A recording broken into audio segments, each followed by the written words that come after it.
GSRTC ડ્રાઈવરની ભરતી માટે એક નવા સમાચાર આવ્યા છે મિત્રો।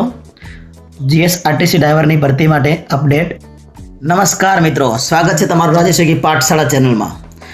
હાલમાં જીએસઆરટીસી ડ્રાઈવરની ભરતી પ્રક્રિયા ચાલુ છે, જેમાં લેખિત પરીક્ષા લેવાઈ ગયા બાદ મેરિટના ધોરણે ડ્રાઇવિંગ ટેસ્ટ માટે બોલાવવામાં આવેલ હતા, જે તારીખ 5/5/2025થી તારીખ 16/10/2025 સુધી ડ્રાઇવિંગ ટેસ્ટની પ્રક્રિયા હાથ ધરવામાં આવી હતી।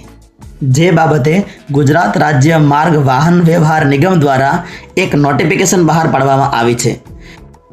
આ નોટિફિકેશન કંઈક આ મુજબ છે: ડ્રાઈવર કક્ષામાં સીધી ભરતી માટે યોજાયેલ ડ્રાઇવિંગ ટેસ્ટમાં ગેરહાજર રહેલ ઉમેદવારોનું પુનઃ ડ્રાઇવિંગ ટેસ્ટ લેવા અંગેની અરજીઓ મોકલવા બાબત નિગમની જાહેરાત ક્રમાંક જીએસઆરટીસી 2023-24 ડ્રાઈવર કક્ષાના ડ્રાઇવિંગ ટેસ્ટનું આયોજન તારીખ 5/5/2025થી તારીખ 16/10/2025 સુધી હાથ ધરાયેલ હતું, પરંતુ સદરહુ તારીખો દરમિયાન જો કોઈ ઉમેદવાર અનિવાર્ય સંજોગોને કારણે તેઓની ડ્રાઇવિંગ ટેસ્ટની તારીખે સમયે ગેરહાજર રહેલ હોય તો આવા ઉમેદવારોએ તેઓના પુનઃ ડ્રાઇવિંગ ટેસ્ટ આપવા બાબતની અરજીઓ ગેરહાજર રહેવાનું વ્યાજબી કારણ સહિત તારીખ 27/10/2025થી તારીખ 29/10/2025 કચેરીના સમય કામકાજ દરમિયાન સુધી નિગમના વહીવટી ખાતું મધ્યસ્થ કચેરી રાણીપ બસ પોર્ટની પાસે રાણીપ અમદાવાદ ખાતે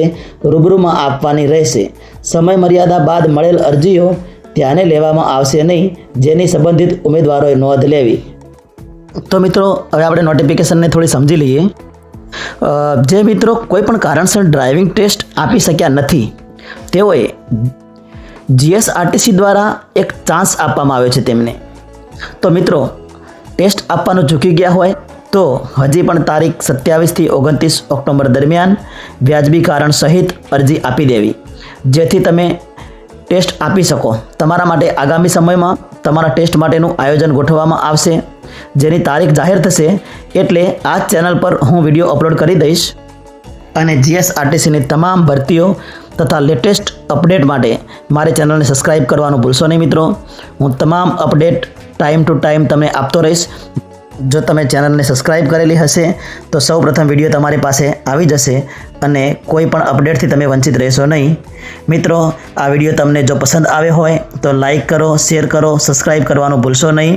નવી અપડેટ સાથે મળીશું નવા વિડીયોમાં। ત્યાં સુધી જય માતાજી।